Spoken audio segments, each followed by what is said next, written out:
time is more important than the amount of money that you put in. The earlier you start investing, the more time you have to make that compound interest, which would then continue to grow and grow and grow until you're ready for retirement.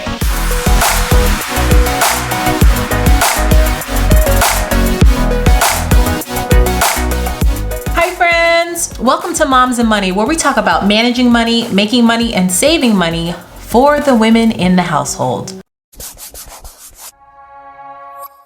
Well, today, my friends, we're going to be talking about one of my favorite things, which is investing. Now, every time I talk about investing in one of my videos, you guys always leave comments and ask me to make a beginner-friendly investment video, just explaining investing and what you could do to get started and so on and so forth. So today, I want to explain to you the importance of investing, what that means, and what it can do for you and your financial future. First of all, there's one big myth when it comes to investing that I feel like a lot of people believe, but it's definitely not true. And that is that you have to be rich to start investing, or you have to have a lot of money to start investing.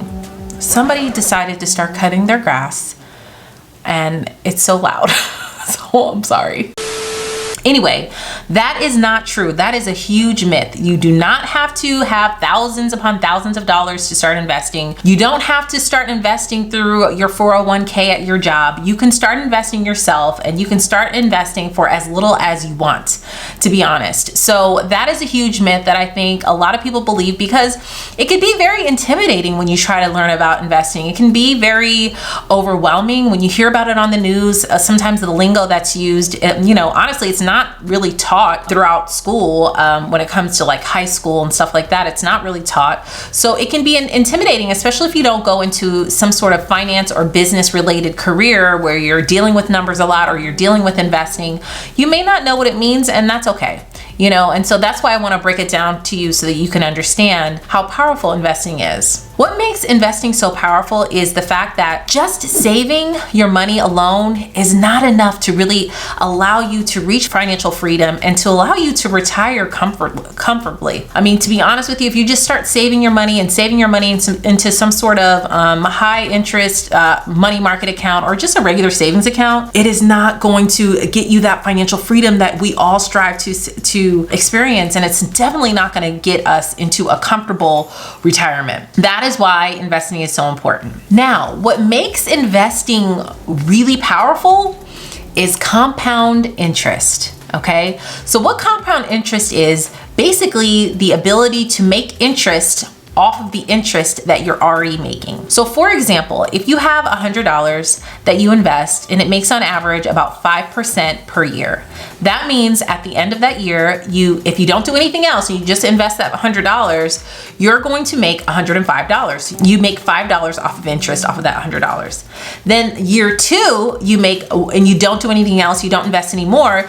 you'll make over $110. Year three, you'll make over $115. And that just starts growing and snowballing from there, where you're just making interest after interest after interest. Something else that's really important when it comes to investing that I don't think a lot of people understand is the fact that time is more important than the amount of money that you put in.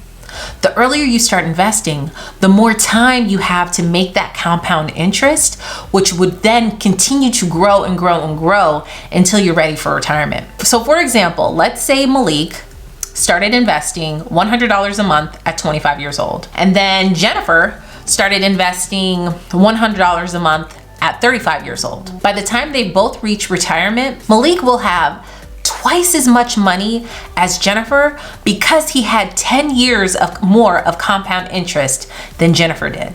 That's how powerful compound interest is. So if you have a young person in your life, if you're young yourself, in your 20s, you need to be investing as much as you can. Now I know right now we're in a season, especially online, where everybody's just preaching to you to just become your own boss, become an entrepreneur, work for yourself. don't go to college. It's a waste of time and money. And don't get me wrong, college is definitely a business, and I think you do need to be careful with what degree you get. You want to make sure that the degree you get will pay you enough to sustain a career and to continue to grow. You definitely want to do that. But at the same time, if you're young and you decide to go to school and then you get a job at a really good company and you put in like maybe 5 years at a really good company where they match your 401k percentage to percentage, you know, up to certain caps. Some companies it's 2%, some companies it's 6% that they'll match. So if you put in 6% of your income, then the company will put in 6% as well. And you just do that starting young, right out of school, and then you stay at that company until you're fully vested. Fully vested means that you then own all of the money that's in your 401k. Because if you start working at a job and let's say you only stay there for two years, but you're not fully vested until 5 years, whatever money the company put in, they will then take back. And so you will only have what you put in. So to go back to our example of 6%, let's just say you were putting 6% in for 2 years, and then the company was putting in 6% for 2 years. The company then takes back the money that they put in. But if you stay until you're fully vested, you then own all of it, and then you can leave. That is a really good way to start off your investing life. You know, if you put in those years early on and then go on and, you know, if you want to become an entrepreneur, become an entrepreneur. If you want to open your own business, if you want to try a different career, try it. But if you put in that time early on, it definitely pays off. So if you have a young person in your life, share this video with them or encourage them to start investing on their own. Even if they're at a company that doesn't do any matching, start investing on your own, because time is way more valuable than money when it comes to investing. Now, if you're older and let's say you just didn't get a chance to start investing, maybe you're in your 40s and you're just now getting started, don't feel bad. Or even in your 50s, don't feel bad. The key is that you start. You know, maybe you could take some of the money that you received in your stimulus check. Let that be the first time you ever tried to invest in something or start investing in something. Or maybe you just have your 401k, and I'll do a whole separate video on why you don't need to blindly invest in your 401k, meaning you're just trusting your company to choose what you want to do with your investments. I'll do a whole separate video on that. But I encourage you to open up that Roth IRA. That's what you need to do. Open up your Roth IRA. You can contribute up to $6,000 a year, which is $500 a month, and you can just let that grow. That will grow tax-free. So I encourage you to start your Roth IRA, regardless of what age you are. Just go ahead and start. That's the best thing that you can do for yourself, is to actually start. So you're probably thinking, well, once I open up my Roth IRA and I start transferring money in there, and I suggest that if you can fit it into your budget, just blindly transfer that money, set up an automatic transfer. What do I do? Okay, well, that's when you choose what investments you want to invest in. You can buy stocks, you can buy mutual funds, you can buy index funds, whatever it is that you want to do to invest your money in. That's what you do. You need to do your research. There's plenty of tools out there that will tell you really great funds to work with. And to be honest with you, this is where I kind of differ with Dave Ramsey, and I don't agree with him. He always suggests that you stop investing until you're fully consumer debt free. But to me, that's wasting a lot of time.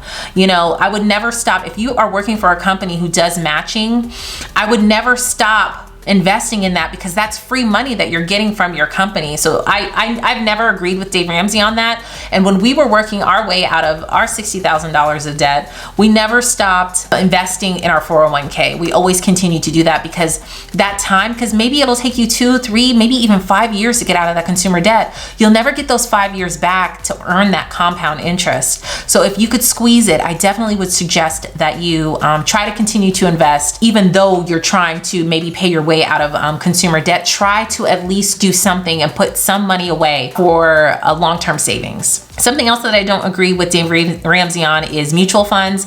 I personally don't like mutual funds. I think they're very expensive. I prefer index funds. And if you want to learn more about the actual index funds that I invest in with my family and the ones that I like and our personal investment strategy, there's a link for my investment course in the description box if you're interested. If you're ready to take that leap and educate yourself a little bit more when it comes to investing, there's a link for that in the description box. But leave a comment down below and let me know, have you started investing and saving for your future, saving for retirement? At what age did you start?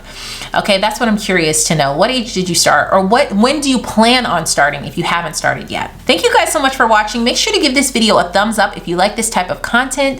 Thanks again for watching. Make sure you join my YouTube family by clicking my picture on the screen, and you can check out my previous video right next to it, and all of my social media platforms listed down below. Thank you guys so much for watching, and I'll see you in the next video. Bye.